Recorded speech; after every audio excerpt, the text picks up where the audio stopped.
মায়ানমারের রোহিঙ্গা মুসলিমদের উপর বর্বর নির্যাতনের প্রধান আসামি। 2003 সালে ধর্মীয় বিদ্বেষ ছড়ানোর দায়ে তার 25 বছরের জেল হয়।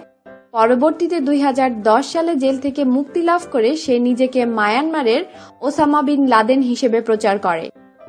তখন থেকে সে ইউটিউব ও ফেসবুকের মতো মিডিয়াতে ব্যাপক প্রচারণা চালাতে থাকে। 2001 সালে সে মুসলিম বিদ্বেষী গোষ্ঠী 969 মুভমেন্টে যোগ দেয়।